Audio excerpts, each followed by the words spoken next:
estou vendo aqui a maioria de amigos, né? Então, agradeço não só os amigos, também os que eu não conheço, pelo privilégio aí de ter vocês escutando.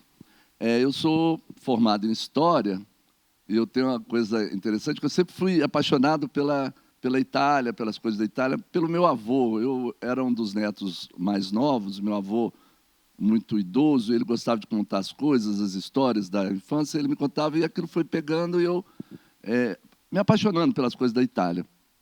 E eu queria fazer história para poder escrever a história da imigração de uma maneira acadêmica, correta, né? Não aquela coisa assim de lembrança, aquela coisa, né? Porque todo imigrante que vem para o Brasil, a família fala assim: meu avô veio construir o Brasil, né? Não, realmente construiu, mas foi uma soma. Mas as pessoas colocam muito amor naquilo, e eu queria colocar uma coisa mais científica. E eu virei para o meu pai, tinha 19 anos, falei: pai, me dá o dinheiro, eu vou fazer o vestibular na UFMG.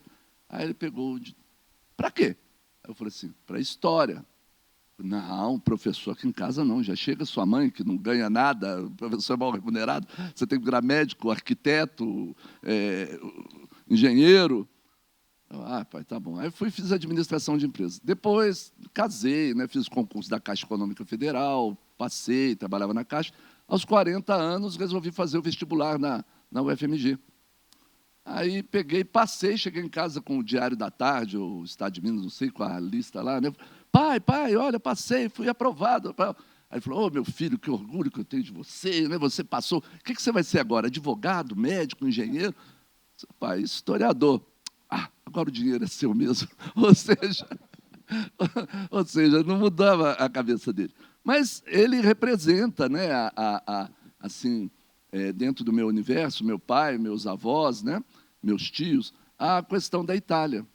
E a Itália é muito interessante que a Itália, quando se fala em Itália no exterior, principalmente na Itália, vem muito a questão do paulista e do gaúcho. E o mineiro nem sempre é lembrado.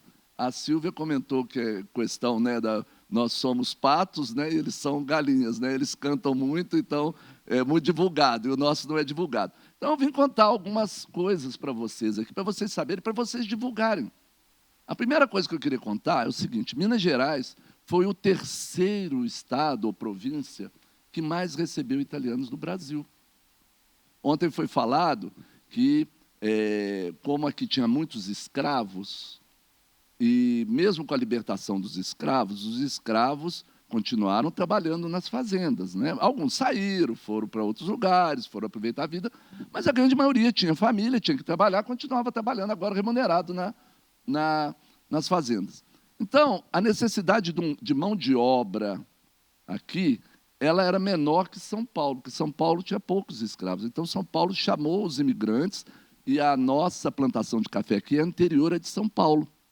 Então, Minas Gerais produzia café antes de São Paulo. Então, São Paulo pegou o imigrante para trabalhar nas fazendas, e Minas Gerais já tinha o negro.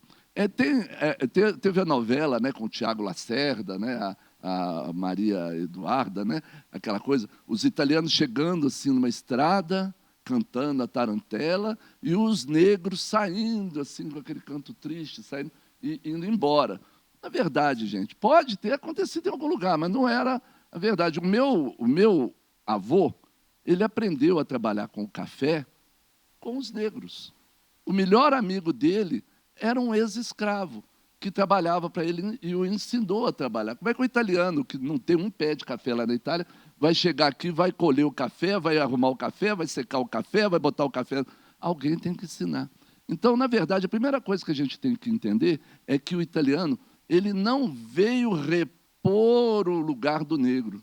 Ele veio trabalhar ao lado do negro aqui em Minas, porque o café estava crescendo. Olha, o café entrou em Minas ali na região de Juiz de Fora, ele subiu, né, ele foi para o norte, chegou até Manhuaçu, ali perto do Vale do Rio Doce. Veio aqui para o lado de Belo Horizonte, parou na Serra da Mantiqueira, em Barbacena. E foi para o sul de Minas, né? Aí São Paulo chegou, os italianos de São Paulo imigraram também, alguns mudaram, porque a maneira de pagamento, as parcerias eram diferentes, então teve também o pessoal de São Paulo que veio para cá. Mas a verdade é que Minas Gerais, se não tivesse essa quantidade de negros, né? Aliás, né, quando fala assim na Bahia, né, a negritude, o lugar, a gente tem esse modelo mental, né, que a Bahia é o lugar da comunidade negra. Gente, a comunidade negra no Brasil se chamava Sabará. Sabará tinha mais escravos do que a cidade do Rio de Janeiro, por causa da mineração. Às vezes o minerador ele ia batear, né, pegar o ouro no fundo ali do Ribeirão Sabará, ali do Rio das Velhas, ele tinha um escravo ao lado dele que virava praticamente um irmão, trabalhava junto. Alguns, inclusive, podiam sair um pouquinho mais cedo, eram liberados 3 da tarde, para trabalhar por conta própria, para poder, com o que ele produzisse, comprar a sua alforria. Então, Minas Gerais demorou um pouquinho, porque senão Minas Gerais teria o mesmo tanto, ou talvez até mais, do que São Paulo, né? Se não tivesse já essa quantidade de mão de obra. E aí aconteceu que o governador aqui de Minas resolveu tirar a capital de Ouro Preto. Aí, tá, onde vai ser? Aí fizeram um concurso, deu Juiz de Fora, Barbacena, tal, e ganhou aqui Sabará, né? Porque aqui era um distrito de Sabará, né? Era o Curral del Rei. E seria para cá. Aí houve a proclamação da República. Aí, opa, nós vamos fazer uma cidade nova, cidade planejada? Vamos aproveitar e vamos fazer assim, uma coisa totalmente diferente do que existe. Gente, a gente vai em Lisboa, você abre a janela do hotel assim, você parece que está em Ouro Preto, no Rio de Janeiro, Salvador, as casas tudo juntinhas, sobe morro, desce morro, aquela coisa, geminadas, né, aquela coisa. Não, então nós vamos fazer. Aí tinha a comissão da nova capital, né, Arão Reis e tal, mas resolveram trazer mão de obra estrangeira. Então, você olha que Belo Horizonte, por exemplo, a Praça da Liberdade, os palácios são separados uns dos outros. As casas nas ruas, que hoje já são tão poucas, né, deram lugar aos espigões, são casas com espaço ao lado da casa, para ter um jardim, alguma coisa assim, que é totalmente diferente da arquitetura de Portugal. Nós fomos colônia de Portugal, a nossa família real aqui era a família real de Portugal. Dom Pedro I abdicou, foi para Portugal, pediu o trono dele, recebeu o trono, e lá ele virou Dom Pedro IV. Tem a praça lá, o Teatro Dona Maria II e a Praça Dom Pedro IV. Ou seja, a gente tinha que sair fora dessa coisa portuguesa para virar uma nova, né, uma nova nação e tal. Então, a mão de obra que foi colocada para fazer isso era a mão de obra estrangeira, de espanhóis, até portugueses, né, que passaram a ser estrangeiros, italianos, libaneses. Então, muita gente veio para cá. É importante ressaltar que lá em Juiz de Fora tinha uma hospedaria que recebia o pessoal. O pessoal descia do Rio de Janeiro, eles pegavam pequenos barcos e iam para o fundo da Baía da Guanabara, tem a Ilha das Flores. Até é legal quem quiser passar, quando vai para Cabo Frio, se você passar pela ponte do Niterói, você vai passar em frente à Ilha das Flores. Hoje é uma base dos fuzileiros navais, mas você pode visitar a antiga hospedaria dos imigrantes e ver onde os seus avós chegaram. Então, eles chegavam, ficavam lá, e de lá eles pegavam o trem que trazia para Juiz de Fora, na hospedaria Horta Barbosa. 100% dos imigrantes que chegaram em Minas Gerais, oficialmente, chegaram por Juiz de Fora. Aí, de Juiz de Fora, eles iam para Barbacena, iam para Belo Horizonte, para São João Nepomuceno, tal. Para vocês terem uma ideia, entre 1888 e 1901, 68.474 imigrantes passaram por ali. O consulado da Itália, em 1911, o vice-consulado, ele estimou que na região ali que ele administrava, que ali Ubá, São João Nepomuceno, aquela região toda ali, né, a Grande Rochedo de Minas, né, que é da minha família, onde minha família chegou, a 9ª menor cidade de Minas Gerais. Mas eu falo que Juiz de Fora faz parte da região metropolitana de Rochedo de Minas, né? A propaganda tem que ser um pouco galinha, né? Cacarejar. Né? Ele falou que 100 mil italianos faziam parte ali do consulado dele, da região do consulado. E aí essas pessoas vieram para muitos, né, para Belo Horizonte para construir.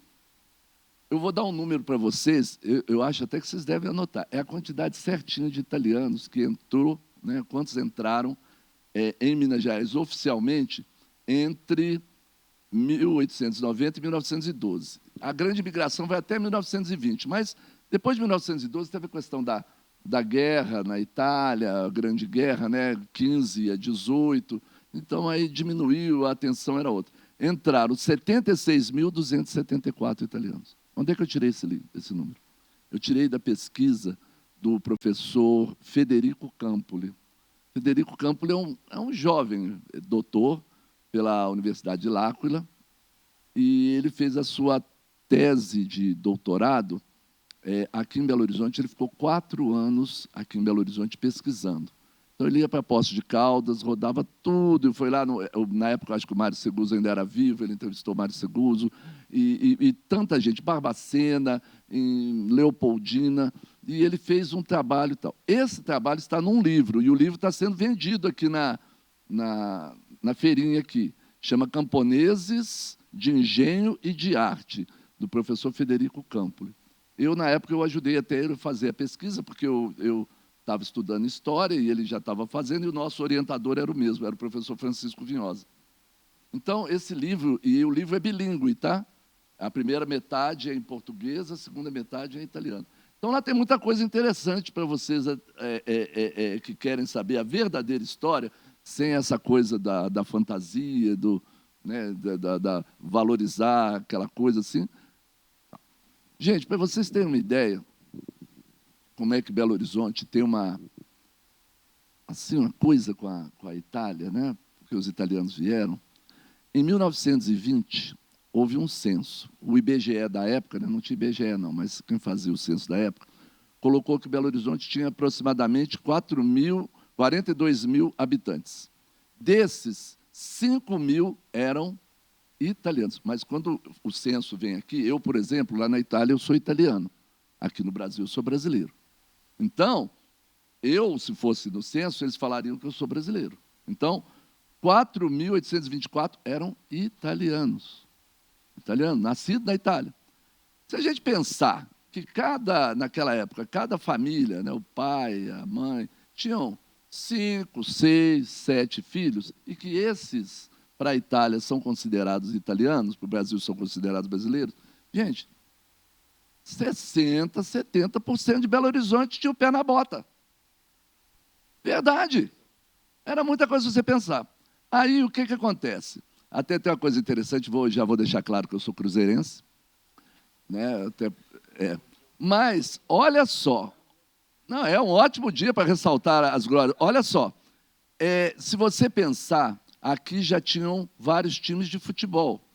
Mas, naquela época, o time de futebol era uma coisa mais exclusiva. Você tem uma bola de futebol, você tinha que importar da Europa, porque aqui não tinha, 1910, 1900 e por aí.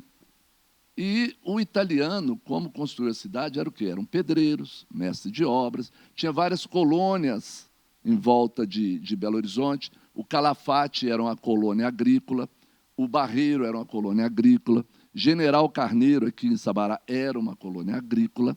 Então, eles trabalhavam para suprir a cidade com alimento. Tinha aquela figura do verdureiro que saía montado na sua mula, com os sacos do lado, assim, cheio de verdura. Eu lembro da minha infância, ainda tinha isso, era o Canabrava, ele saía gritando, aí a gente corria atrás para comprar verdura com ele. Então, tinha esses. E essas pessoas, né, os pedreiros, as pessoas que trabalhavam aqui na cidade, na construção civil, eles não tinham acesso ao esporte da moda, que era o futebol.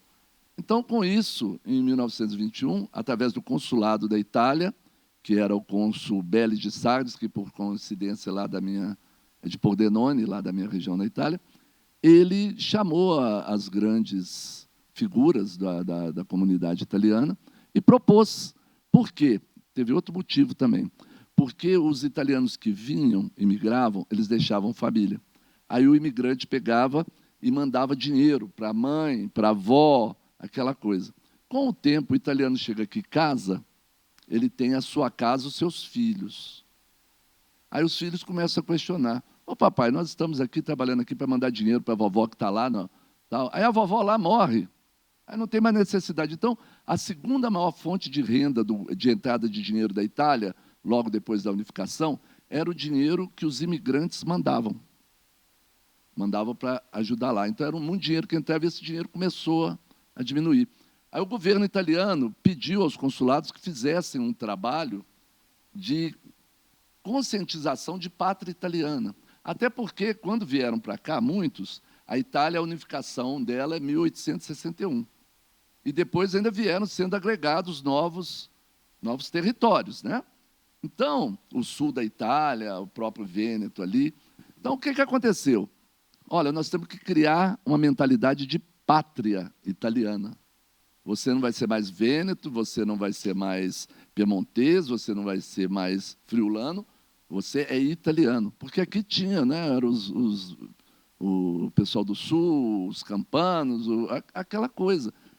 E como fizeram isso? A paixão é o futebol. Então, nós vamos dar oportunidade aos italianos que não têm condição de frequentarem a questão do futebol e vamos, em torno disso, fazer aquele conceito de Itália, uma coisa que une a comunidade num senso de pátria. E aí, o consulado chamou, né, o pessoal, o Aniello Anastasia, como é que ele chamava? Da Casa Falsa, Antônio Falso, os mais ricos, e eles financiaram, e foi feita uma reunião no Mútuo Socorro, e fundaram a Sociedade Esportiva Palestra Itália.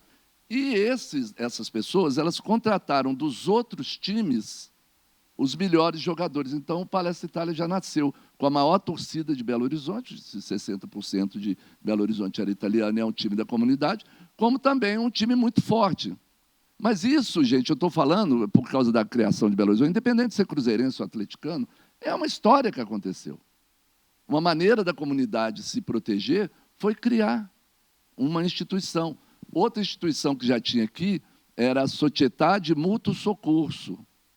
Era uma sociedade que as pessoas contribuíam e depois, por exemplo, a mulher ficava viúva para fazer o sepultamento daquele ente familiar, para ajudar numa doença.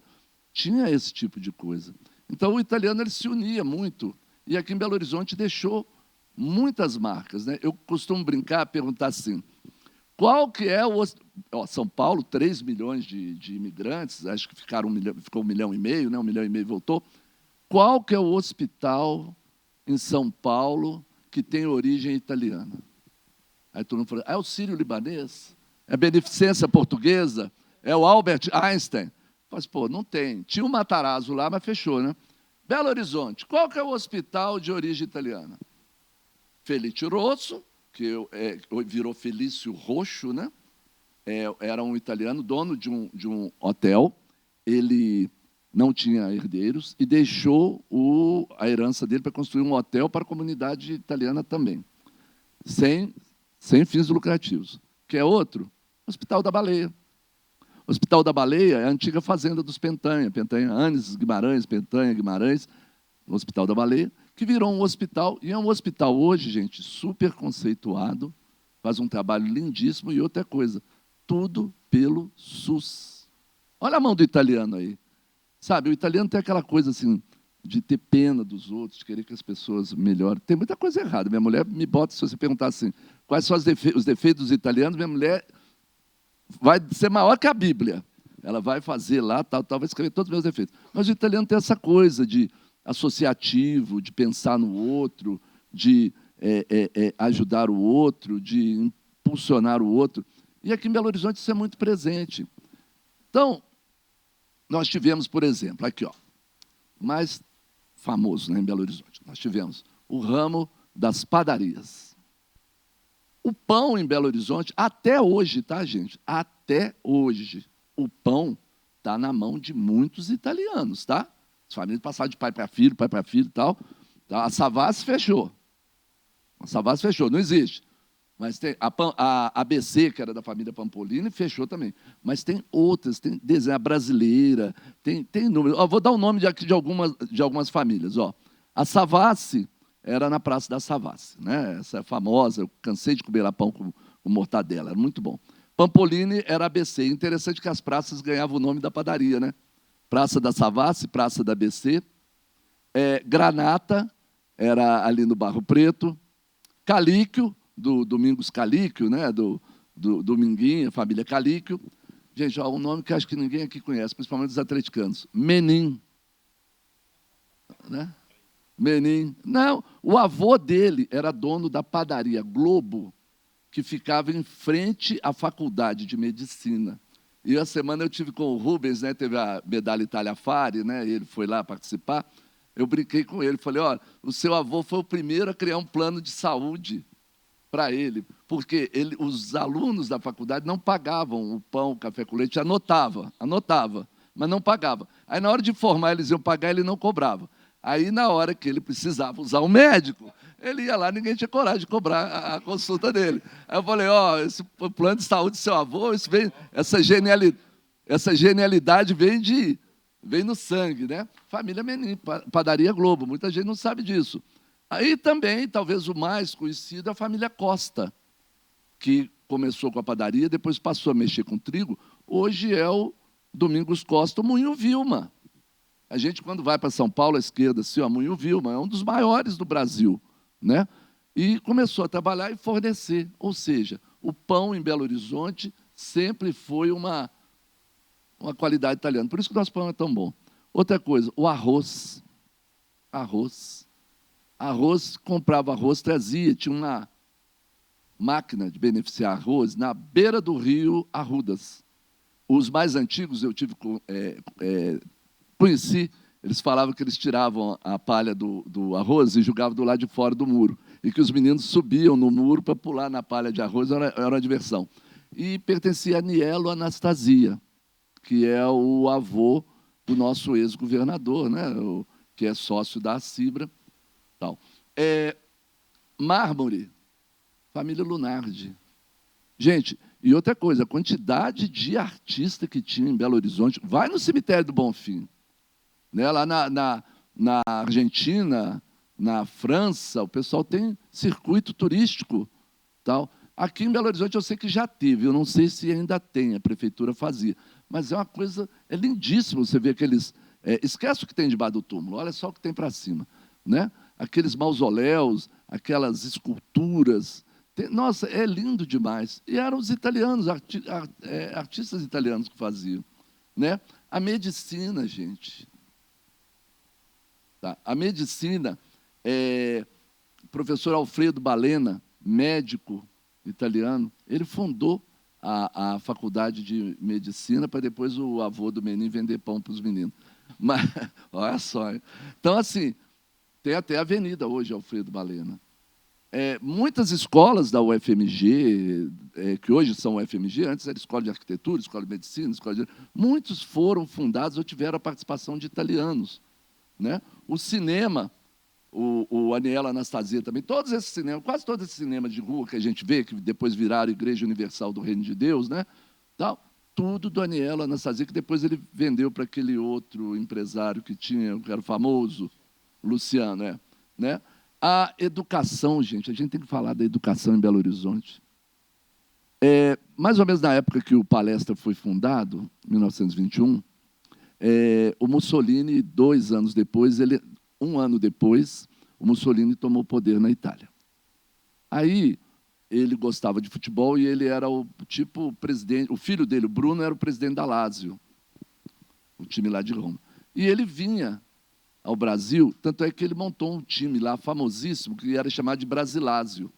Tinham 3 jogadores do Palestra aqui, a família Fantoni, tinha o pessoal de São Paulo, e ele vinha. E ele veio, ele gostou tanto, que o filho contou para o pai, olha, Belo Horizonte é assim, assim, assado. Vamos tirar essa questão de fascismo, de ideologia, vamos pensar na situação ali que aconteceu. O cara era o primeiro-ministro da Itália, era o homem do dinheiro na Itália, eu vou dar um presente para Belo Horizonte, pela comunidade tão grande. Eu não sei se ele fez alguma coisa em São Paulo, não sei, ou lá do Rio Grande do Sul, mas aqui ele fez. Na verdade, a gente fala Mussolini, o governo italiano fez. Ele doou à cidade uma escola chamada Escola Guglielmo Marconi. Sabe o Colégio Marconi, ali em frente à churrascaria, ali no Barroca, no Gutierrez, ali? Foi doado pela Itália para a comunidade de Belo Horizonte. Depois a prefeitura pegou. Se você olha, arquiteto, a planta baixa do Colégio Marconi é a águia fascista. Assim, as asas, e na frente tem 4 fachos litóricos. Aliás, em Belo Horizonte, é cheio de prédios que tem umas colunas de vidro, umas colunas que representam o fascismo. Na época, gente, em 1920, 21, até antes da guerra, ser fascista não era crime, não. Era até muito elogiado. Eu tenho uma coluna do Jornal do Brasil que fala, elogiando, que teve aqui o ministro, que o secretário, que o embaixador visitou, e elogiando. A nossa CLT é uma cópia da Carta do Lavoro italiano. Então, é muito, sabe, a CLT é direito, então você vê o direito. Então, a gente tem essas coisas. Outra coisa, o Grupo Escolar Pandiá Calógeras, ele foi construído, e o primeiro nome dele era Grupo Escolar Benito Mussolini, em agradecimento ao Colégio Marconi. Gente, o povo não tinha ciência aqui do que estava acontecendo lá na Itália, aquelas coisas, na Alemanha. Sabe, a Itália era um país desenvolvido, as pessoas achavam legal. Agora, a gente tem toda essa coisa da cidade, das coisas que aconteceram. Eu tentei contar, já está acabando meu tempo, mas eu queria fazer um comentário. Aqui em Belo Horizonte, por muitos anos, nós fomos o pato. Ficamos quietos lá no canto e com todo esse potencial, todas essas coisas que só nós temos. Nós temos coisas aqui que outros lugares não têm. Mês passado, eu estive na Embaixada do Brasil na Itália, teve um evento lá do Senac, e eu estive com o embaixador e falei, senhor embaixador, o que o senhor fala? Não, falo isso, São Paulo, não sei lá. E de Minas Gerais? Minas Gerais, eu falei, não, o senhor está perdendo a oportunidade. A maior festa italiana de rua do mundo acontece em junho, em Belo Horizonte. O senhor tinha que chegar na Giorgia Meloni e falar assim, a maior festa italiana do mundo é lá, é nós. É aqui. Ué. A festa italiana, nossa, está certo que depois da pandemia teve uma queda, desmobilizou muita coisa. Antes da pandemia, a gente tinha um congraçamento que a gente chamava o Sistema Itália. A coordenação do Sistema Itália era do consulado. Consulado que aprovava, falava, apoiava e tal. E a gente fazia, tudo que a gente fazia, seja o Comites, seja a CIBRA, que é a Associação de Cultura Ítalo-Brasileira, seja a Fundação Torino, a Câmara de Comércio, a gente fazia junto.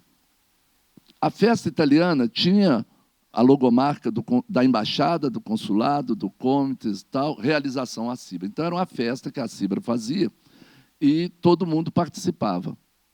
A missa de Natal, o Comites que organiza, mas lá tinha a logomarca de todo mundo. Era o Sistema Itália, todo mundo trabalhando junto. O que isso resolvia?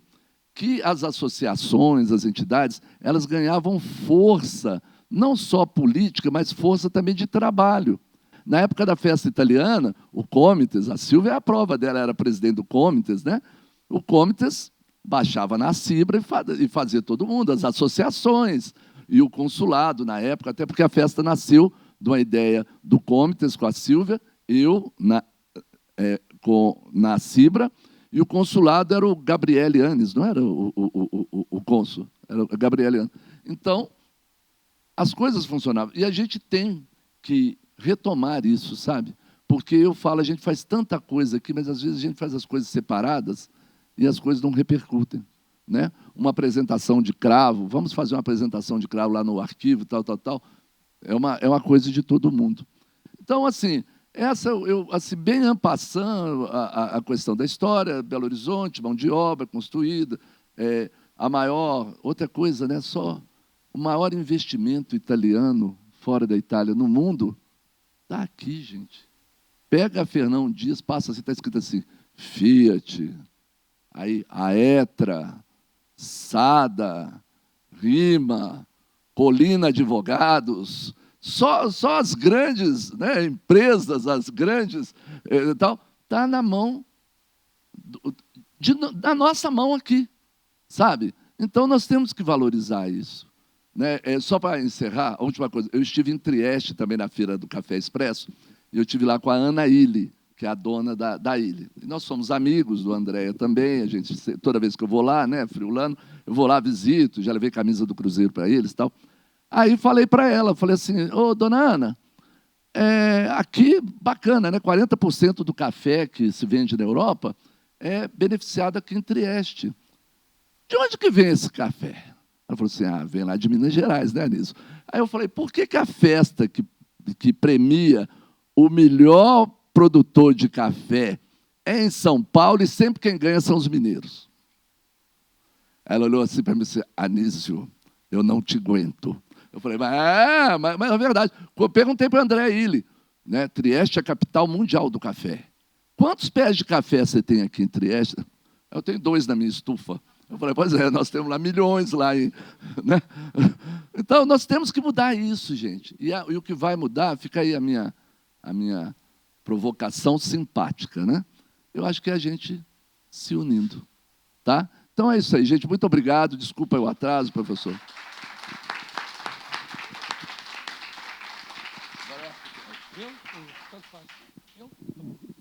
Bom, gente, então...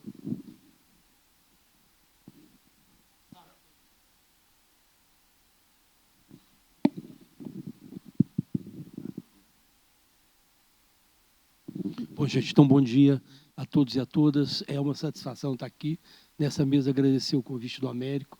E eu trouxe, na verdade, uma fala mais do que descritiva, eu trouxe uma pequena reflexão sobre uma coisa que tem me ocorrido quando eu penso na questão da presença italiana e que vai um pouco na linha do que o professor que me antecedeu falou. Quero falar um pouco do apagamento do italiano em Belo Horizonte. Me chama a atenção como professor, quando a gente vai dar aula em alguns lugares, a gente percebeu sobrenomes. Então, a gente dá aula em São Paulo, a gente vê os sobrenomes italianos, no Rio, Japão. Belo Horizonte é impressionante. Então, essa presença italiana ela está ali na lista de alunos. Né? Em vários aspectos, Belo Horizonte é uma cidade italiana. No entanto, por que essa presença ela é invisibilizada de alguma forma? Ela não tem a força correspondente à sua existência. No caso da arquitetura, é impressionante. A gente está aqui, né, se a gente pegar o dicionário dos construtores de Belo Horizonte, ele mais da metade, entre arquitetos, de arquitetos a pedreiros, passando pelos mestres de obras, são italianos. O que eu vou tentar mostrar aqui e falar é um pouco como a gente tem uma visão da historiografia que, no caso da arquitetura, apagou a presença italiana. E por que apagou? Então, é um pouco sobre isso, é um certo mistério que me rondou muito tempo, e eu vou tentar fazer uma explicação, e eu vou me permitir fazer umas certas divagações para isso. Vou começar com...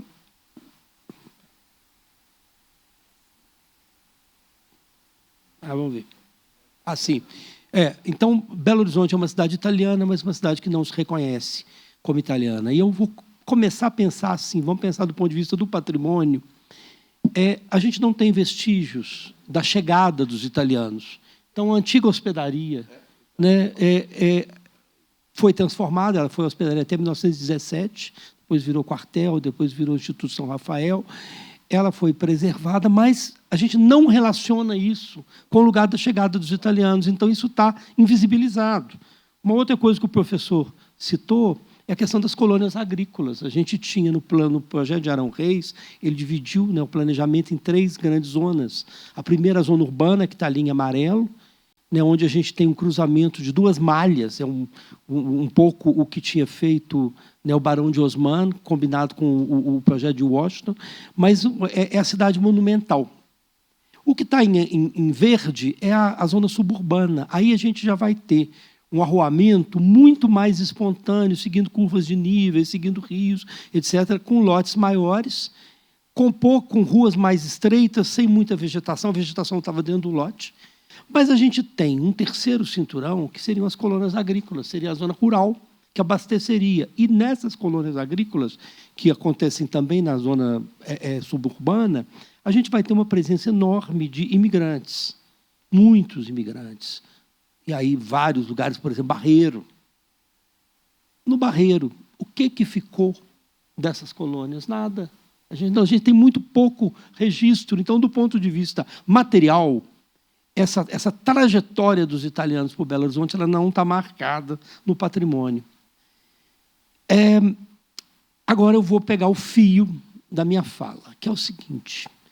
A gente não tem... Italianos em Belo Horizonte tem a ver com modernidade. Eles vieram fazer, como o professor colocou, uma nova capital, que seria a mais moderna, com o traçado urbano mais moderno e com a arquitetura mais moderna. Acontece, gente, que moderno não é só o moderno vanguardista, como vocês veem ali de Niemeyer.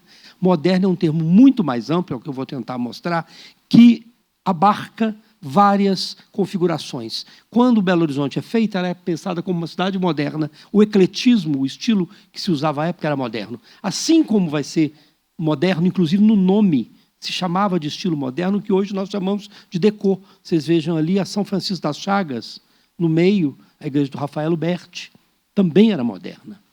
E aí, gente, a gente tinha outras variações. Ali vocês estão vendo à direita a Catedral do Cristo Rei, que foi projetada pelo Clemens Holzmeister, um arquiteto do Tirol, mas cuja família tinha morado no Brasil, foi projetado para Belo Horizonte para ser a maior catedral do mundo. Ia ser construída aqui. Vocês têm aqui 3 exemplos de igrejas, mais ou menos da mesma época, de 40 a 50, e as 3 se querem modernas, e as 3 são diferentes. E as 3 vão ter fortunas críticas distintas. Enquanto a nossa arquitetura de vanguarda ela é ovacionada e preservada, a arquitetura do estilo moderno, a arquitetura déco, que corresponde muito à arquitetura italiana, ela vai ser muito desprezada durante muito tempo pela historiografia. Essa, no meu ponto de vista, é uma das causas principais do apagamento da memória italiana na arquitetura. Bom, para falar disso, eu vou muito rapidamente, eu vou falar de 3 pontos. Tradição e modernidade, quero mostrar que moderno não é vanguarda.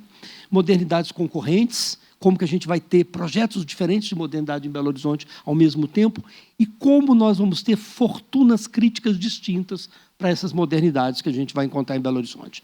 Tradição e modernidade, gente, essa é uma discussão longuíssima, não vou enfrentá-la aqui, mas eu quero dizer que eu acho que tem 2 boas chaves para a gente pensar. Uma primeira nos é dada pelo Otávio Paz, que é um ensaísta e poeta mexicano, prêmio Nobel, que num livro chamado Os Filhos do Barro, ele vai chamar a atenção como moderno, o termo moderno, a ideia do moderno, se refere às diferentes relações que nós temos com as diferentes dimensões do tempo. As relações que a gente tem com o passado, com o presente e com o futuro. Espera aí, eu queria voltar. De baixo? Assim. Isso. Então, o Otávio Paz tem essa chave, e o outro que tem uma chave muito importante para a gente entender, principalmente a arquitetura, é o Jürgen Habermas, que vai mostrando como, na ideia do moderno, estão pensadas diferentes relações com a tradição. Como é que eu lido com a tradição? A gente falar do tempo, vamos começar pelo tempo, muito rapidamente. É uma coisa bastante difícil, porque o tempo é uma estrutura tão intrínseca ao ser humano, é uma das estruturas que nos articula no mundo, o tempo e o espaço. O Kant falava que é a estrutura interna da nossa percepção. Que a gente, por exemplo, tem dificuldade de definir tempo. Se nos perguntam, Santo Agostinho falava disso. O tempo, se não me perguntam o que é, eu sei. Se me perguntam, eu já não sei. E o que o Otávio Paz vai nos mostrar é que as diversas culturas e civilizações lidam de forma diferente com o tempo, porque valorizam esferas diferentes do tempo. Algumas mais o passado, outras mais o presente, e outras, como a nossa, colocam todas as fichas no futuro. A ideia do tempo cíclico, que é uma ideia muito forte na humanidade, que vai dos primórdios até hoje. A gente tem uma série de maneiras de pensar que a gente ainda está pautado pelo tempo cíclico. É tão forte que, no início da implantação do tempo linear com os cristãos, Santo Agostinho tinha que ficar repetindo para os fiéis que Cristo não voltaria. Porque a ideia do tempo cíclico era tão forte que eles achavam que Cristo ia voltar. Alguns, inclusive, achavam que ia se repetir tudo, que Cristo seria crucificado de novo, depois voltaria de novo, aquela ideia do eterno retorno. Quem primeiro consegue pensar o tempo de forma diferente é a tradição judaico-cristã, que inaugura aquela ideia do tempo linear sem volta, inclusive no tempo judaico-cristão com o fim dos tempos, né? O tempo termina, depois vem a eternidade. E vai ser a modernidade, finalmente, a partir do Renascimento, mas principalmente do Iluminismo, que vai inaugurar com muita força essa ideia do tempo linear. O tempo linear voltado para o futuro. E aí o tempo forte é o futuro. Muito bem. E o Habermas vai nos mostrar como essa relação com o tempo se reflete na relação com a tradição.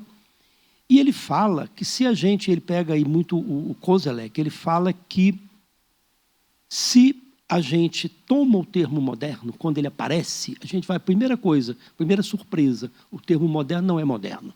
Ele aparece na Idade Média. E quando ele aparece, ele significa uma retomada de um outro passado. No caso da Idade Média, era a retomada do pensamento de Aristóteles contra Platão. No caso do Renascimento, ser moderno é retomar os gregos e os romanos e esquecer aquele período das trevas, de 1000 anos.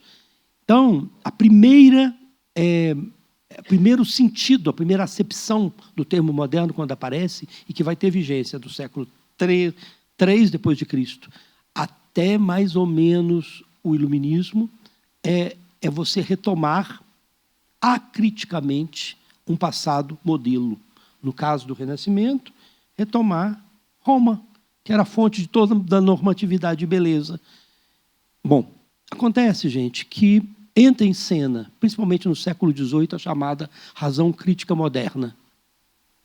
Quando eu fiz meu doutorado em filosofia, mestrado e doutorado, eu tive a sorte ainda de pegar o Padre Vaz, que foi um grande filósofo brasileiro, mas padre. Então, era interessante que, quando ele ia dar aula de Kant, ele colocava no cantinho do quadro assim, H2SO4, ácido sulfúrico. A razão crítica moderna é um ácido sulfúrico. Ela entra para questionar radicalmente as instituições. Então, o Kant, né, no que é o esclarecimento, ou que é o iluminismo, ele fala: iluminismo ou esclarecimento é você começar, por sua própria conta, a se interrogar sobre as coisas, a usar a sua razão. E isso acontece, gente, em relação ao moderno também. No século XVIII e XIX, a razão ela começa a se interrogar por que Roma seria a fonte de toda a normatividade. E, naquele momento, se multiplicam tratados teóricos e pesquisas históricas. As pessoas não se contentavam mais com aqueles modelos idealizados que vinham, aquelas pranchas mal desenhadas que vinham do passado. Eles querem, in loco, medir, escavar, desenhar, registrar e conhecer cientificamente aquela história. Eles continuam retomando Kant, eles continuam retomando os modelos do passado, a linguagem clássica da arquitetura, mas eles o fazem de forma crítica e vão se interrogar. E essa crítica, vocês sabem, gente, uma vez que eu faço a pergunta do porquê, ela abre outra. Por que Roma? Por que não, então, aquela arquitetura que deu origem a Roma? Por que não Grécia? Por que não retomar um modelo que tem mais a ver com nossas origens cristãs? Por que não retomar o gótico? E aí nós chegamos ao ecletismo, que é aquele momento do final do século XIX, quando Belo Horizonte é fundada, em que eu tenho todo o repertório da tradição à minha disposição. Não existe mais uma verdade absoluta. Eu posso retomar qualquer um desses, inclusive combinando, como vocês podem ver nos palacetes da Praça da Liberdade. Ali tem um desfile de estilemas de diversas épocas, misturados. E isso é ser moderno. Ser moderno é eu poder usar a tradição com toda a liberdade que eu tenho, né? Então, é nesse tipo de moderno que nasce Belo Horizonte, retomando, inclusive, arquiteturas exóticas, etc. Rio de Janeiro, a Avenida Central. E aí, gente, aqui aparece o terceiro modelo. Uma vez que eu faço essa dessacralização, qual que é o passo seguinte? Por que não criar uma arquitetura ou uma arte do meu tempo sem tomar nenhum modelo do passado? Aí vem o terceiro modelo, onde ser moderno é negar a tradição. E colocar todas as fichas no futuro, aquele tempo que ainda não está sempre a ponto de ser, como fala Otávio Paz. É a vanguarda, o dadaísmo, a arquitetura sem ornamento. Eu vou criar uma linguagem muitas vezes emulada da máquina, dos temas da cidade moderna. Isso tudo, gente, acontece em Belo Horizonte. Quando Belo Horizonte é fundada, a gente implanta nesse Planalto Poerento uma arquitetura que quer ser a mais moderna. E mais moderno significa retomar toda a arquitetura do passado. É o ecletismo que a gente tem. E os italianos são naturalmente, desde o Luiz Olivieri, o Signorelli, e muitos arquitetos italianos são mestres nessa linguagem e trazem ela para cá. Né? E Belo Horizonte, então, é uma cidade toda feita com essa linguagem moderna. Bom, o edifício da estação, Palacete Dantas, etc, etc, etc. Bom, acontece que rapidamente, gente, o moderno ele vai se substituindo. Rapidamente a gente tem um segundo projeto de modernidade em Belo Horizonte, a partir dos anos 30, que é o Art Deco. Aqui é a Feira de Amostras, o edifício que substituiu o antigo mercado municipal que ficava onde fica a rodoviária. Tinha o mercado municipal, quando a cidade foi inaugurada, o mercado em ferro, belga. Rapidamente aquilo é visto como algo atrasado, que não devia estar mais lá, e inclusive porque era um mercado mesmo nos moldes dos mercados mineiros, em que tinha burros, tinha caravanas, né, tinha toda essa coisa do interior, e é substituído por uma feira de amostras. A ideia era que fosse um edifício moderno que mostrasse a produção industrial mineira, que, aliás, não existia ainda. Mas era para mostrar toda a modernidade que Minas teve. Curioso que isso aí é inaugurado, a primeira exposição não são obras da indústria, são as cabeças mumificadas do bando de Lampião.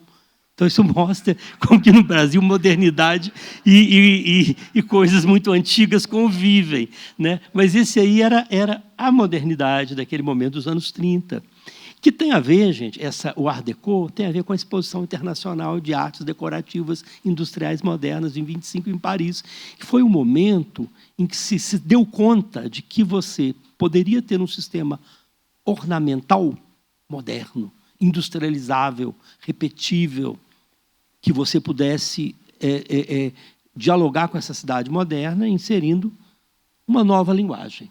Uma nova linguagem que é ainda decorativa, mas que é uma decoração moderna. Muito bem. Isso, gente, essa aí, o Empire State Building e o Zeppelin, é a cara dessa modernidade dos anos 30. Isso era ser moderno. E aí essa arquitetura que se fez em Belo Horizonte, ela se chamava a si mesma de estilo moderno. Eu construo, mas olha como a mentalidade era de estilo. Eu construo em estilo gótico, neoclássico, eclético, e em estilo moderno. Moderno era um estilo. Estilo esse que se espalha para o mundo inteiro, tanto em arquitetura como em decoração. Em Belo Horizonte, a gente tem edifícios muito importantes. E aí, a gente não pode falar de Belo Horizonte nesse momento sem falar de uma figura ítalo-brasileira importantíssima, que é o Rafael Uberti, né, que faz reinterpretações magníficas em escala monumental, como a prefeitura, mas em casas, etc., com uma riqueza de ornamentação. A gente fez, há 3 anos atrás, no Centro Cultural Banco do Brasil, uma exposição que chamava, não era Conexões Ítalo-Brasileiras, mas era alguma coisa, Brasil-Itália, a construção da modernidade, em que a gente convidou um fotógrafo desses ainda analógicos, que fez fotos belíssimas dos detalhes dos edifícios Deco de Belo Horizonte, Rafael Uberti. É um grande mestre desse momento, com a Feira de Amostras, com a Santa Casa, Minas Tênis. Vocês vejam a linguagem decorativa, os fachos que o professor fala, mas é a questão do ornamento geométrico. Né? E aí, gente, a gente chega em 2 grandes cinemas, o Metrópole e o Cine Brasil. O cinema era o grande atrator dessa época. E isso se difunde, essa arquitetura proto-moderna se difunde para os hotéis, para as casas, etc., até que, nos 40, o Juscelino convida o Niemeyer, que vai fazer a Pampulha, que é um grande manifesto desse novo tipo de arquitetura. Aí já é outra coisa, aí é a arquitetura do movimento moderno. Olha que curioso, gente, aí eu vou voltar naquelas 3 igrejas. Niemeyer propõe essa igreja, ela é terminada em 43. O Rafael Luberti, mais ou menos na mesma época, está fazendo um estilo moderno. E o Holzmeister, propondo para Belo Horizonte isso aqui. Tudo bem. Vamos falar agora, para eu finalizar, o que acontece, por que a arquitetura de Niemeyer, por que a arquitetura do movimento moderno, ela é incensada, publicada, elogiada e preservada. Ela nasce preservada, gente. A Igreja da Pampulha termina em 43, em 47 ela é tombada. Sendo que o cinema Metrópole, nos anos 80, a gente lutou pela preservação dele e ele foi demolido. Por quê? É um pouco com isso que eu quero fechar. Tem a ver, gente, com uma maneira da gente ler a nossa história. Isso e essa narrativa, ela começa a ser consolidada, como ela se corporifica depois, em 22. Em 22, gente, a gente estava fazendo 100 anos de independência. Vai ser um momento que, no Brasil, pela primeira vez, você começa a ver se multiplicar artigos no Brasil inteiro, das pessoas se perguntando, nós temos 100 anos de independência, o que está acontecendo com o nosso patrimônio? Há uma lástima. As obras de arte estão sendo dilapidadas, exportadas, vendidas, as nossas igrejas estão caindo aos pedaços, os nossos centros históricos também, então a gente não tem preservação. É o primeiro momento que tem essa consciência, que a gente tem algo a preservar e que não estamos preservando. No mesmo ano em que, em São Paulo, se organiza a Semana de Arte Moderna, que é uma das manifestações desse espírito modernista, que estava, esse vento que estava percorrendo o mundo e o Brasil também. Em Minas, a gente tinha no Rio, mas em São Paulo. E aqui tem uma coisa curiosa. Os nossos modernistas, eles não são como parte dos modernistas do mundo, simplesmente focados para o futuro. Ao ponto, né, vamos falar dos futuristas italianos, que são absolutamente iconoclastas.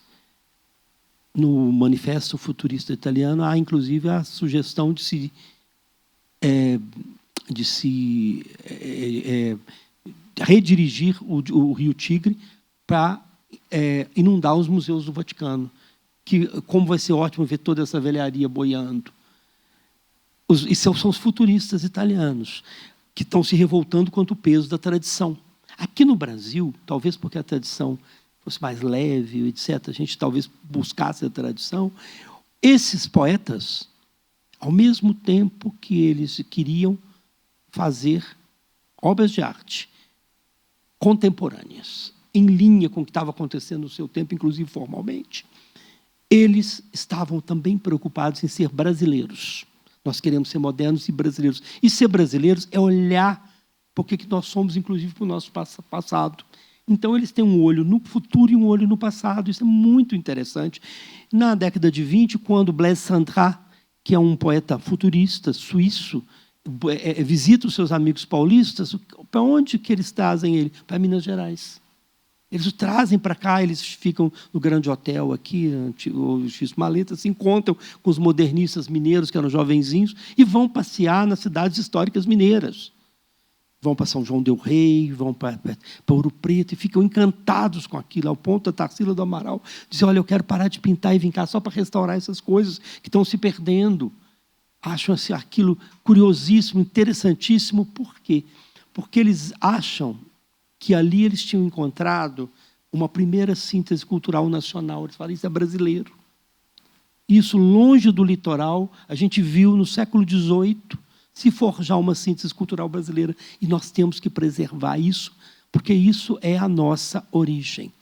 Isso é década de 20. Na década de 30, né, com o Getúlio Vargas, depois com o Estado Novo, você chega ao poder com partes dissidentes das elites regionais, mineira e gaúcha, classes médias. Então, esse pessoal, que nos anos 20 estava publicando revistas, vários deles entram nas repartições públicas, se tornam funcionários do Estado, porque eles veem na possibilidade, com Getúlio Vargas, de se implantar no Brasil políticas reais, de educação, de cultura, e eles começam a atuar dentro da máquina. No caso nosso, eles vão formar, eles vão criar o IFAM, o nosso ISFAM na época, o Serviço de Patrimônio Histórico e Artístico Nacional, e a Lei do Tombamento. Eles vão ver a possibilidade de criar um órgão para preservar o passado. Ali vocês veem 2 ícones, pelo menos 3. O Portinari, vocês veem o Mário de Andrade e vocês veem Rodrigo Melo Franco de Andrade. Mário de Andrade, que tinha participado de 22, vai fazer, a pedido do Rodrigo Melo Franco, um projeto para se criar um serviço de patrimônio no Brasil. Gente, o projeto do Mário era uma coisa assim, absolutamente ampla. Até hoje ele é contemporâneo. Ele falava de ter um departamento de registro audiovisual para registrar as danças e etc. Só que o Rodrigo Melo Franco, mais realista, percebe que aquilo era impossível naquele momento no Brasil. Então, ele reduz o SFAM à atuação sobre o patrimônio material, bens móveis e imóveis.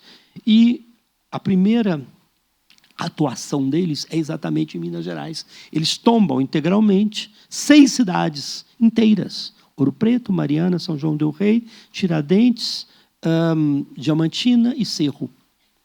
Porque eles queriam preservar aquela obra de arte total brasileira que tinha sido forjada no século XVIII. E esse passa a ser o grande norte na preservação do Brasil. E aí, gente, não tinha lugar nesta visão para o século XIX, para o historicismo. Vejam ali o Cine Vila Rica, em Ouro Preto. Ele era, vejam ali em cima, um liceu de artes e ofícios, eclético, vocês estão vendo, completamente eclético. Quando ele vai ser restaurado, entre aspas, lá nos anos 50, 60, o professor Ivo Porto de Menezes, que, aliás, nos deixou 2 semanas atrás, ele me contou, ele foi ao Rio, ele era chefe do escritório, que ele foi ao Rio conversar com o Lúcio Costa. Falou: doutor Lúcio, como é que a gente faz para recuperar, obrigado, para recuperar esse edifício? Aí disse que o doutor Lúcio falou: meu filho, muito fácil. Pegou um guardanapo, estava num bar, e desenhou uns arcos. Você faz uns arcos aqui, você tira aquele frontão, vocês estão vendo, ganha aparência, gente, é o que a gente chama hoje de falso histórico. Vocês estão vendo? Isso é uma recuperação, do nosso ponto de vista de hoje, que é um falseamento. Criou-se uma coisa que nunca existiu. Mas, naquele tempo, e na cabeça deles, isso era absolutamente defensável. Por quê? Porque estava dentro de uma cidade colonial e não cabia século XIX ali. Então, sistematicamente, em Ouro Preto, eles foram apagando o século XIX. Olha o mercado de Antônio Dias, ali onde é a Feira das Pedrinhas, das Pedras, gente. Do lado é o Largo de Coimbra, em frente à igreja São Francisco de Assis. Esse era um mercado de tropeiros, nos moldes do Diamantina. No final do século XIX, ele é reformado, ganha feições ecléticas, mas é o grande ponto de comércio e sociabilidade da cidade. Em 47, com a primeira verba que o IPHAN tem grande, o que o IPHAN faz? Demole isso, porque, sob o pretexto de que esse mercado atrapalhava a visão da igreja. Mas, na verdade, era por uma questão de estética, porque aquilo tinha feições neoclássicas. Gente, no discurso da preservação do Brasil, tinha só 2 momentos que cabiam: o barroco, o século XVIII, e o moderno. Eu coloquei as 2 São Francisco de Assis ali, porque elas são tombadas logo no início, a de São Francisco de Assis, de Aleijadinho, em Ouro Preto. Mas, gente, é curioso isso. A nossa São Francisco de Assis da Pampulha, a construção termina em 43. O prefeito eleito, logo depois da redemocratização, Walter Negrão de Lima, promete à tradicional família mineira que vai demolir essa igreja, porque aquilo era uma vergonha, essa igreja não tinha sido consagrada pela Igreja Católica, e que ele iria construir, no lugar da igreja de São Francisco de Assis, uma réplica em miniatura da São Francisco de Assis de Ouro Preto.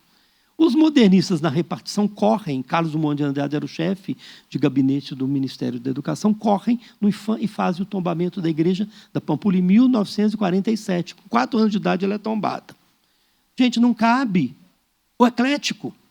Pelo contrário, isso aqui é considerado arquitetura de segunda dentro dessa visão de preservação e deve ser, inclusive, demolida, como propõe Niemeyer para o governador. Que vergonha ter esse palácio. Vão demolir e vão fazer, naturalmente, uma obra minha no lugar. Gente, quando o governador de Minas recebeu essa proposta, que veio acompanhada da proposta do Sindicato da Construção Pesada de diminuir o tamanho da Praça da Liberdade pela metade para fazer pista de rolamento para automóvel, o que ele fez? Ele criou uma comissão de intelectuais que não aceitou a proposta, falou: não aceitem essa proposta, e mais, é urgente criar um órgão estadual de preservação, porque o IPHAN, com a régua dele, nunca vai preservar a Praça da Liberdade, e ela é importantíssima para a história de Minas. Gente, Aí a gente chega no outro moderno, que é o moderno Decaux. Quando eu era estudante, houve uma grande luta para se preservar esse cinema, que tinha sido o nosso teatro municipal, ganhou feições Art Deco nas mãos do Berti, um cinema magnífico, chegou a ser tombado pelo IEFA, tombamento provisório, o Tancredo Neves, governador, não homologou o tombamento e permitiu a demolição. Então, houve uma grande briga. E o mais curioso é que, nessa época, a gente era estudante, a gente fazia um movimento para preservar isso, mas, do outro lado, vários dos nossos professores escreviam artigos de página inteira no Estado de Minas, dizendo que isso não merecia a preservação, porque era um estilo não nacional, não era arquitetura brasileira, era uma arquitetura importada e, portanto, devia ser demolido. Olha a fortuna crítica. 10 anos depois, no primeiro encontro latino-americano Art Deco, que aconteceu no Rio, no Copacabana Palace, dos 25 artigos selecionados, 2 falavam desse cinema, que era considerado assim, maravilhoso, tinha sido demolido 10 anos antes. E 10 anos depois, 1993, 94, eu era diretor de patrimônio de Belo Horizonte. E eu tive a felicidade de coordenar o tombamento do centro inteiro de Belo Horizonte, e usando como o nosso chamariz, o nosso carro-chefe, o Cine Brasil. Outro magnífico exemplar Deco.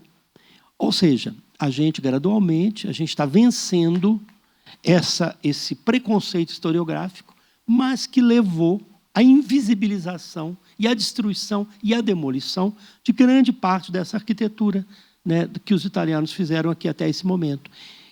Se nós já estamos bem encaminhados do ponto de vista da arquitetura mais monumental, a mesma coisa a gente não pode dizer do riquíssimo acervo arquitetônico que a gente tem nos bairros de Belo Horizonte, que são produtos desse momento, deste projeto de modernidade dos anos 30 e 40, que são os 2 momentos, o eclético e o Deco, que a gente tem a mão italiana muito forte em Belo Horizonte, ao ponto, se a gente olhar o nosso centro, a gente pode dizer que é um centro Deco, uma presença italiana fortíssima e que cabia uma bela de uma revitalização. Gente, obrigado.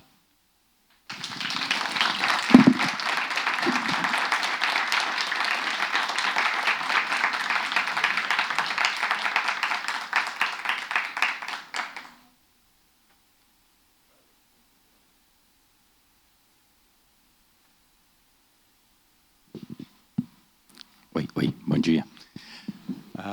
Bom, quando fui convidado para fazer parte dessa mesa, fiquei bastante honrado, muito feliz. E como a imigração italiana, a cultura italiana tem milênios de existência, e a imigração para o Brasil também é extremamente rica, eu fiquei pensando o que eu poderia escolher, um recorte, e eu decidi fazer um recorte bastante pessoal, que mostra o impacto da imigração italiana na minha própria vida e no meu percurso artístico, e ele vai se conectar com todo o percurso cultural de Belo Horizonte, bom, né, desde quando eu me transformei em artista, e dialoga com o passado, né, com esse passado rico de Minas Gerais e da imigração italiana. O professor Anísio começa falando dessa redescoberta da italianidade, né, e dos italianos em Belo Horizonte, né? Eu achava realmente muito curioso, porque não se falava muito disso, né, da presença dos italianos, né? A gente tem, mesmo o cruzeiro, né, a administração, desde criança, né, minha família é praticamente toda cruzeirense, né, e a gente via os administradores do cruzeiro como eram italianos ou italianos do Brasil, né? Não é? E grandes administrações, né? Combinando com os Perrella, né, que não são italianos de origem, mas adotaram o sobrenome italiano, né? Não é? Então, eu achava bastante estranho da gente falar pouco disso, e eu acho que os italianos no Brasil e a comunidade italiana era tão bem integrada que eu acho que não se sentia a necessidade. Né? A gente não tinha essa característica caricatural, né, de São Paulo, ou essa propaganda, né, das galinhas que cantam muito. Né? E um dia alguém comentou comigo, falou, dá uma olhada no catálogo. Né? Eu sou da época que ainda existiam catálogos, né? Impressos. Né? Existem, mas são raros de encontrar. A gente não tem em casa mais. Né?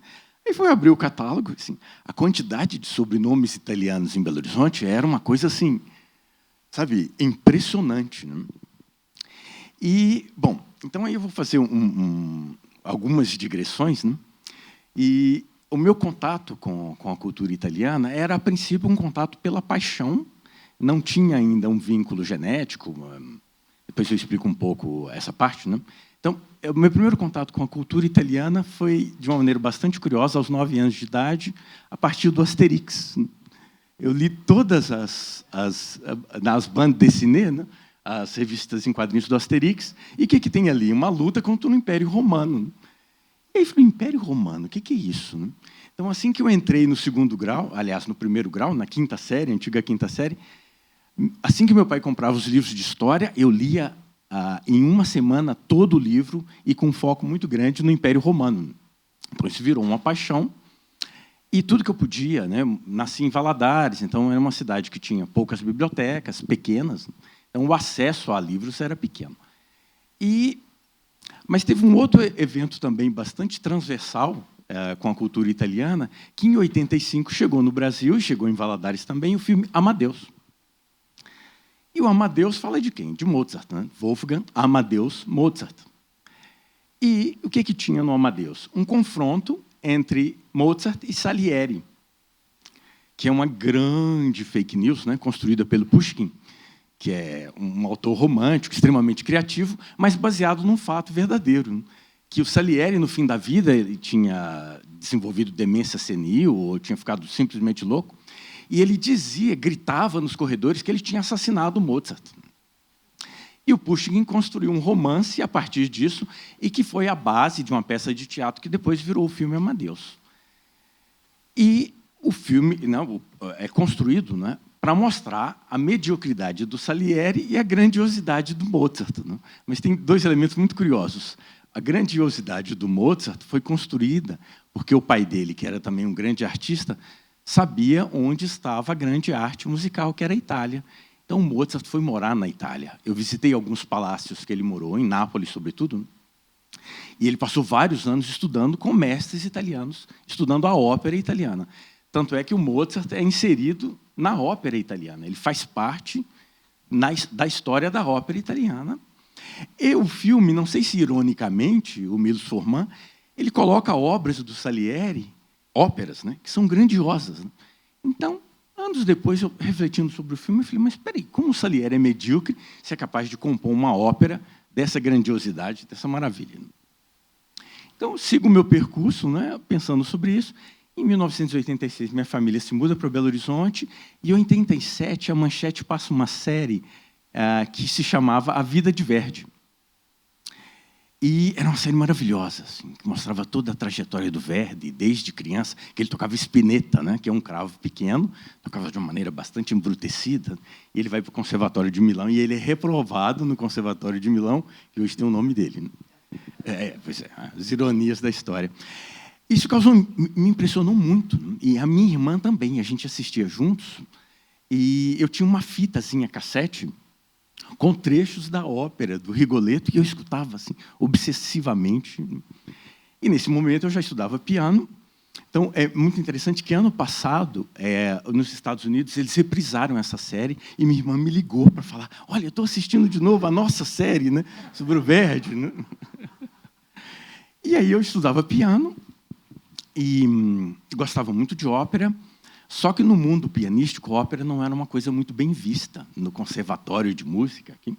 Ópera é uma coisa menor, música vocal, o importante é bar, música instrumental, isso que é a grande música. Né? E, nessa senda, frequentando o conservatório aqui, que também é um prédio eclético, mas de forte tradição neoclássica italiana, né? Fundado por italianos, eu vou chegar lá, eu conheci a partir de um amigo que comprou um CD, já tínhamos os CDs, com as sonatas de Domenico Scarlatti, tocadas por um italiano do Brasil, Roberto de Regina, que a gente fala Roberto de Regina, extremamente genial, vivo até hoje, toca cravo, é uma figura assim, bastante é genial, inteligente, culto e bastante caricatural. Ele toca com roupas de época, faz jantares na casa dele, então... até hoje, para mim, é a pessoa que melhor compreendeu as sonatas de Domenico Scarlatti eu vou falar bastante da família Scarlatti, poucos compreenderam tão cedo o que era essa música e poucos compreendem, como ele, o que é essa música.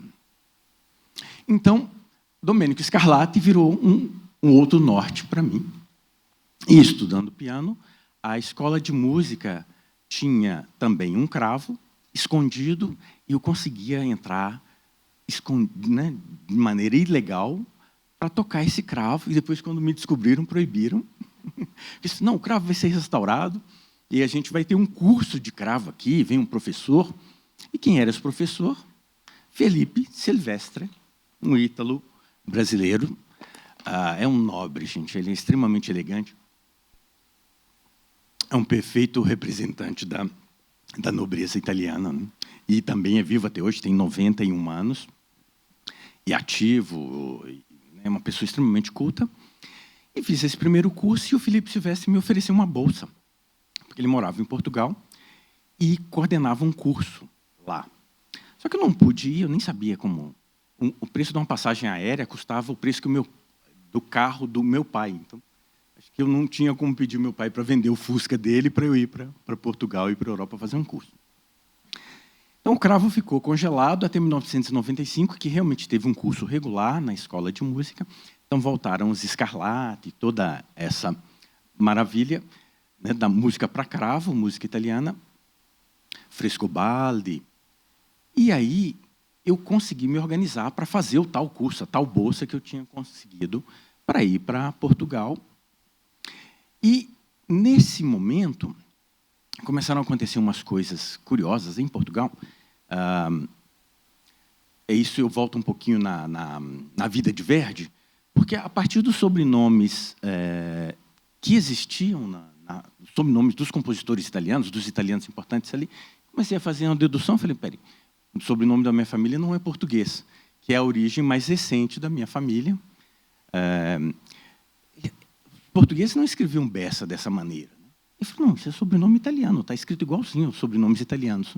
Aí comecei a prestar mais atenção nessa questão genética italiana da minha família. E, em 1991, eu tinha um bar, aquelas ideias esquisitas que a gente tem na vida, abri um bar com um amigo, e veio um italiano. Falei, mas o seu sobrenome é italiano, é o nome de uma região de Minas, né? Região mineira, no norte da Itália. Aí um amigo gambista falou, sua família já era mineira, né? E aí isso começou a ficar realmente algo importante na minha vida, começar a prestar atenção. Em Portugal, eu ia nos comércios com a minha mulher, que era ítalo-brasileira, né? Ela nasceu em São João del Rei, da família Brighenti. Ela nasceu na colônia do Giarola, que se aqui era 50%, 60% de italianos, né? São João del Rei talvez chegue a 80%. Né? E essa colônia, até a década de 2000, tinha basicamente italianos. E é tão interessante porque eles falam um dialeto que é um misto de vêneto, dialeto vêneto do século XVIII, XIX, né? E português, que só eles entendem, que é uma língua que precisa ser estudada. Né? Isso aí, quem é da faculdade de letras, aí, eu já cansei de falar com as pessoas da letras, é um assunto que valeria muito a pena ser estudado. Tanto que minha ex-mulher falava palavras italianas, quando eu fui morar na Itália, nunca ouvi ninguém falando. Eram palavras super estranhas que ninguém conhecia. Que é isso? Algumas são uns palavrões, não vou repetir, né? Porque a gente tem uma vêneta aqui, então é melhor eu não correr o risco. Eu acho que as primeiras coisas que a gente aprende numa outra língua são coisas que não se deveria aprender rápido, pelo menos. Né? É a sobrevivência. E fomos para Portugal. Toda vez que a gente chegava em algum estabelecimento, falava bom dia, olhavam com a cara assustada. Eu nunca entendi isso.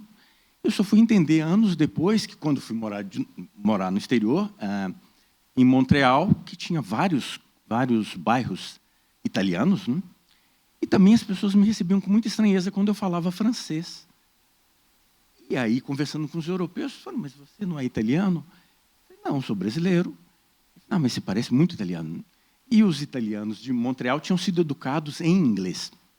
Então, chegar para um estabelecimento italiano falando em francês era uma grosseria.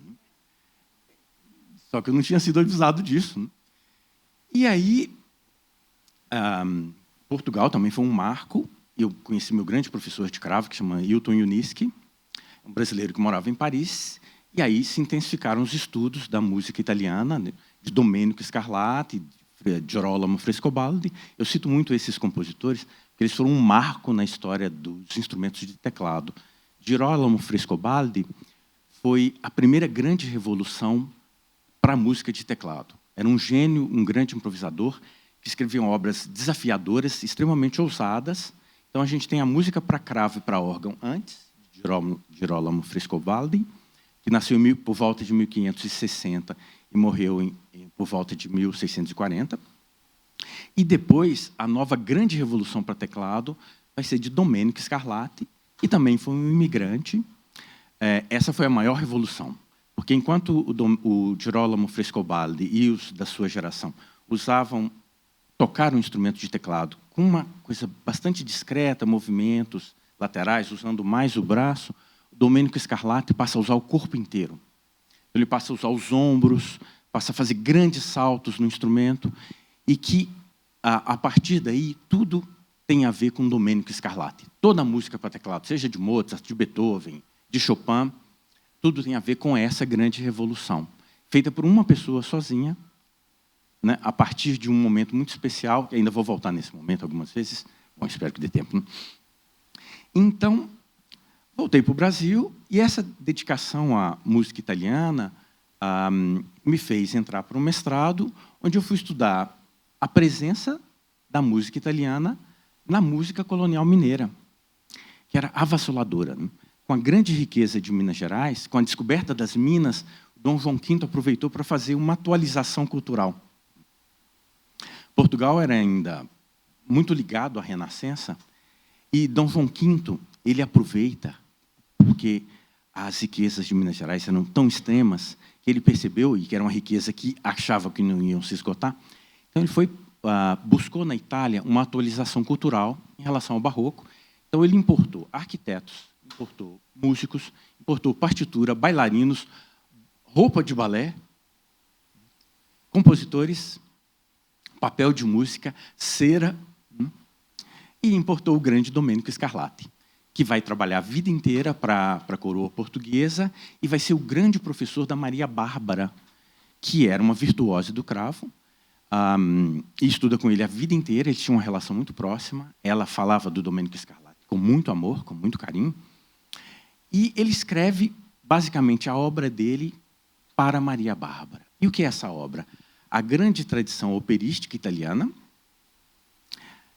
misturada com a cultura ibérica e com os instrumentos ibéricos e com a liberdade criativa que poucos tiveram na história.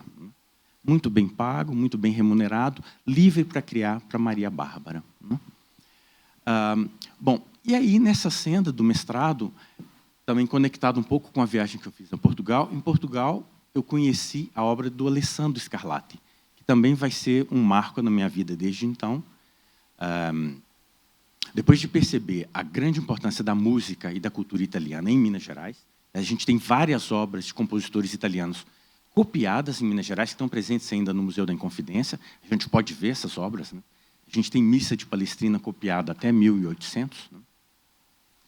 E aí, eu comecei a preparar o meu doutorado, uma viagem para Montreal, no meio, e, no doutorado, eu tive a boa sorte de conhecer a professora Patrizia Bastianetto, que também é uma pessoa de grande cultura, extremamente dinâmica, e a Anita Mosca, que é uma grande atriz, e que também tiveram um grande impacto, né, nessa minha vida artística. Né?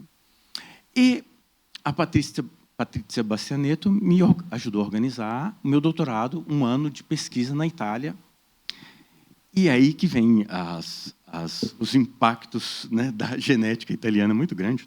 Assim que eu chego na Itália, as pessoas começam a me tratar como italiano, e passam a me olhar muito. E no birô que recebiam os alunos, falei, as pessoas, comentei com a funcionária, as pessoas me olham muito aqui. Eu falei, porque você parece muito italiano, mas você está muito bronzeado, né? Você está em cara de italiano no verão. E eu cheguei em março, né? E era inverno de Nápoles, né? Que é um inverno bastante agradável, bem tranquilo. E, ao longo do tempo, eu fui tendo experiências na Itália. Primeiro, a pesquisa do Alessandro Scarlatti, e viver na Itália é algo muito especial, né? Quando a gente gente estuda a cultura italiana, a gente sente um peso de... Nápoles tem 2.700 anos de história. E eu fui lendo muitos livros e passando por experiências muito curiosas, né? Toda vez que eu viajava para uma cidadezinha, um paísino, a pessoa vinha falando comigo em dialeto, aí eu falava, me desculpa, eu não sou italiano, né? A pessoa olhava para mim, mas como assim você não é italiano? Não, não sou italiano. Eu falei, não, você é italiano, sim. Eu falei, não, não sou italiano, não. Não, você é italiano. E isso ficava alguns minutos, não, eu nasci no Brasil. Aí a pessoa ficava arrasada, né? E me olhava assim, mas você é de família italiana. Eu falei, tá bom, você venceu, eu sou de família italiana, sim. E aí comecei a analisar as origens italianas da minha família, de fazer pesquisa sobre essa região. E aí eu comecei a lembrar de alguns hábitos, né? Depois de viajar a Portugal, de aproveitar essa estadia na Europa e ir a Portugal de novo, vi que a minha família tinha muito pouco de português, né? Tinha aquelas coisas que a gente considera caricaturais da italianidade, né? E que minha família tinha todo o script. Dá para fazer todo um relatório, né? Então, mas tem outras coisas da imigração italiana que tiveram um impacto muito forte na minha vida. Felipe Silvestre, o meu primeiro professor de piano, o Maurizio Mori, que é um italiano do Brasil, do Barreiro, né? E uma parte, tem muitos italianos ali. E depois eu me preparei para o vestibular de música com Roberto Molinari, e um super pianista, um grande professor, e passei a estudar com Berenice Menegali.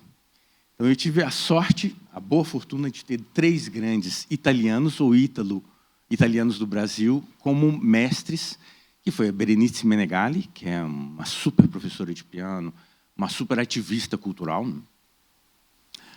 A William Lana, que também é um grande maestro, um grande professor de contraponto, harmonia, e Sérgio Magnani, que hoje eu vim ouvindo um podcast, né, da Rádio UFMG, uma entrevista da professora Berenice Menegali sobre o Sérgio Magnani. E ela fala dele com tanta admiração, com tanto carinho, e o Magnani teve um impacto avassalador na cultura, na música de Minas Gerais. Ele esteve presente na representação da maioria das récitas, né, de ópera em Belo Horizonte. Ele formou inúmeros alunos. Era uma pessoa tão especial, tão culta, tão refinada, né? O Magnani falava 11 línguas, né? Ele nasceu numa família muito culta, extremamente culta, de filólogos, de estudiosos de grego, e resolveu emigrar para o Brasil logo após a Segunda Guerra Mundial, que, segundo ele, o ambiente na Itália estava muito difícil, um pouco sufocante, né? E as palavras dele. E veio para o Brasil e fez uma longa carreira aqui. Eu tive o privilégio de estudar com o Magnani durante 2 anos e todos os cursos que ele oferecia na escola de música, eu me matriculava imediatamente. Magnani era o tipo de pessoa que recitava aos 80 anos de cor a Divina Comédia ou a Jerusalém Liberata. E era extremamente generoso. Tanto é que ele doou todo o espólio dele, toda a biblioteca, o material dele para a fundação, né, que tem agora o acervo Sérgio Magnani. E era extremamente prazeroso conversar com ele depois das aulas, porque ele era um professor, assim, que queria se dedicar aos alunos, e a gente tinha muita curiosidade, né, de saber dele, como era a vida dele no Brasil, como era a integração dele. Era uma perfeita integração. Mas a gente sempre perguntava, né, tem essa coisa do mineiro, né, mas como o senhor se sente, né? Mais italiano ou mais brasileiro, né? E ele deu uma resposta muito curiosa. Eu falei, olha, meu avô foi criado na França. Então, quando ele estava hospitalizado para morrer, eu ia conversar com ele. Ele gostava muito de conversar em francês. Então, a infância da gente tem um impacto durante todo o resto da vida, né? Essa é uma maneira delicada de dizer, não, eu me sinto italiano, né? Então, logo depois do doutorado, continuando, né, com essa paixão pela cultura italiana, né? Aliás, durante o mestrado eu fundei o Música Figurata, que ingenuamente eu achava que a gente se dedicava ao repertório italiano, porque era o repertório mais importante, que é o repertório mais impactante em toda a Europa, né? Do barroco italiano, né? Renascença e barroco italiano, e era o repertório, o nosso carro-chefe. E, sobretudo, pelo impacto que tem nas pessoas, né? O barroco italiano é de comunicação imediata, então as pessoas saem do concerto realmente como receberam um grande presente ali, né? Basta citar as 4 estações de Vivaldi, né? Que tem o público sai das 4 estações realmente maravilhado, né? Que é uma música e uma cultura extremamente comunicativa. E depois disso passamos a organizar óperas em italiano e a partir do acho que essa paixão pela música e cultura italiana me transformou num imã que vai atraindo informações, né, sobre a Itália e sobre a imigração italiana. E como a UFMG começou um processo de estudo e de divulgação da cultura italiana, da presença italiana no Brasil, eu também comecei a aproveitar isso e começar a pesquisar. E um dia, conversando com o Lourenço Rossi, ele me deu de presente esse livrinho, que é a vida do Amadeu Rossi, que foi o fundador do primeiro sebo de Belo Horizonte. Ele nasceu em Passagem de Mariana e ele e o irmão perceberam logo, o pai morreu por causa da contaminação, né, da mina. Né? A mina matava as pessoas, né? Acho que era zinco, alumínio, silicose, isso. E aí ele disse que não, essa vida não serve para mim. E eles vieram para Belo Horizonte e ele começou a trabalhar em livrarias e teve a oportunidade de criar o primeiro sebo. E lendo esse livro, eu que tinha a ideia de, como eu falei, como o professor falou, essa integração da comunidade italiana em Belo Horizonte, talvez por ser maioria, né? Ela se deu de maneira tão suave, na minha inocência, na minha ingenuidade, ela é tão bem integrada que eu achava que a imigração tivesse sido algo simples, que a integração se deu de maneira natural, sem grandes conflitos, né? Mas aí, me preparando hoje para falar, pensando no que falar, falei, imigração é sempre desafiadora, né? Eu vivi 2 vezes como imigrante, né, no Canadá e na Itália. Na Itália se passou de maneira bastante tranquila. Após os primeiros dias né, em Nápoles de não entender que eu tinha saído do Brasil, né? Porque você chega em Nápoles, você olha para o lado, você olha para as pessoas, mas estou no Brasil ainda, né? Mas com peso de 2.700 anos de história, né? Isso tem um impacto, né? E a riqueza da arquitetura, da cultura e da música napolitana. Né? E então, a partir desse livro do Amadeus, 5 minutos, o autor fala mais de literatura do que do próprio Amadeu. E ele menciona o primeiro romance escrito sobre a capital, que foi escrito por Avelino Foscolo, que é filho de imigrantes italianos, que nasceu em Sabará, em 1864, antes da grande imigração ainda, né? Mas eu acho que a imigração vai ter um impacto na vida dele, que ele foi um grande anarquista, e o anarquismo vem para o Brasil, se não me engano, o professor pode me corrigir, com os italianos, né? E ele escreveu uma obra vasta, mas escreveu principalmente esse primeiro romance, A Capital, que ele mostra a transição, né, da transformação do Curral del Rei na capital de Belo Horizonte e a presença dos italianos. E, contrariando a minha inocência, essa integração não foi assim tão simples, né? A população de Curral del Rei tinha muita resistência aos imigrantes, fossem eles de Ouro Preto, do Rio de Janeiro, de São Paulo, ou os italianos, né? Então, para encerrar, eu queria ler um trechinho desse romance.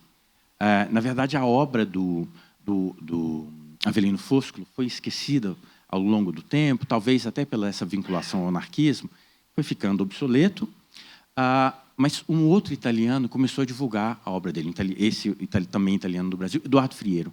Foi o segundo romancista em Belo Horizonte, né? Então, só para concluir a minha fala, eu comprei esse livro no sebo da família Rossi e ele se autodestruiu assim, com a leitura e, infelizmente, ele foi uma encadernação mal feita, uma cola estranha, né?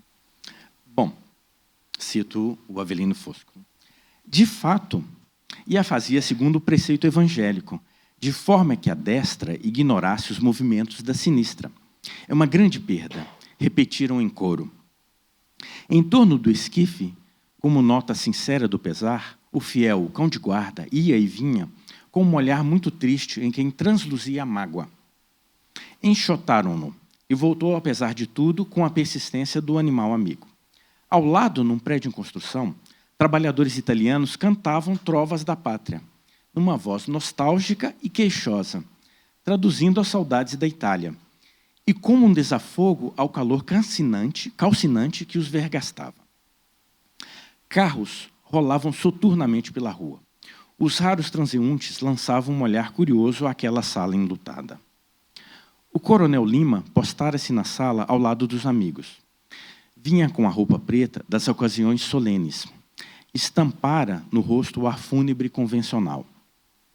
O silêncio reinante incomodava o charlatão, e, não podendo ficar calado, procurava com o olhar um assunto adaptável à ocasião. Após uma pequena pausa, volvendo-se para o Lima. O que mais penaliza, senhor coronel, disse apontando para o féretro, é vê-lo tombar por terra justamente quando ia empolgar o laurel da vitória.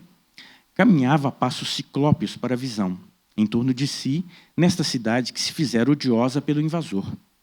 Vulcão da insânia, sentia restabelecer-se lento e lento a calma, a serenidade, a ordem e a paz dos primeiros tempos e uma esperança. Embora ilusória, confessemos, nos embalava de ver o prosseguimento disto na linha reta do bom senso que planejamos. Que sofrimento lhe devia causar esta Babel informe, considerou Lima.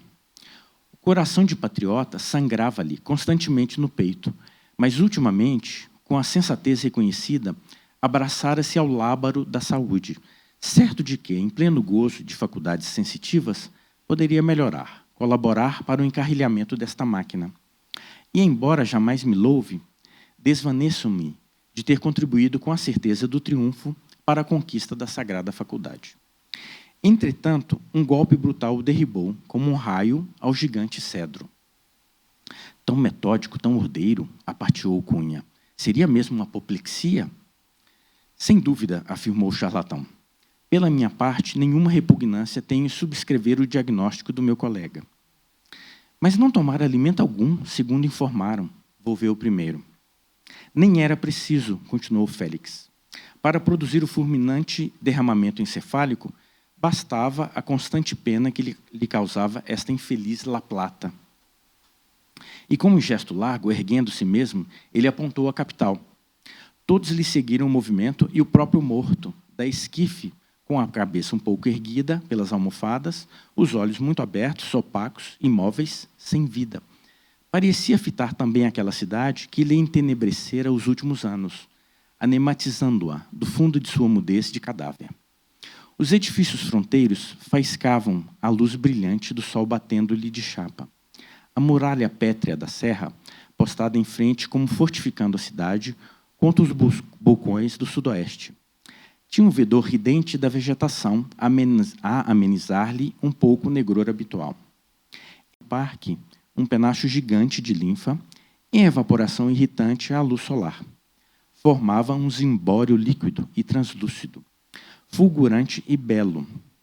No edifício ao lado, o operário italiano, em voz de tenor, resfolegava a música sentimental de Bellini, no Romeu e Julieta, e a voz ecoava tristemente, lugubremente, naquela sala mortuária.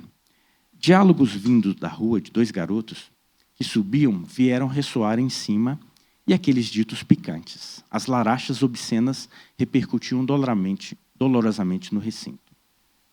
O charlatão ergueu-se indignado e foi à janela. Vândalos, não respeitam sequer a imponência excelsa da morte, exclamou. É a civilização, é o progresso, murmurou o mestre ironicamente. É a falta de policiamento, ajuntou Joaquim da Serra. Fosse em nosso tempo, nos bons tempos do velho curral, e faríamos calar aquela cigarra carcamana. Daríamos uma lição aos biltres que não respeitam aos ouvidos castos.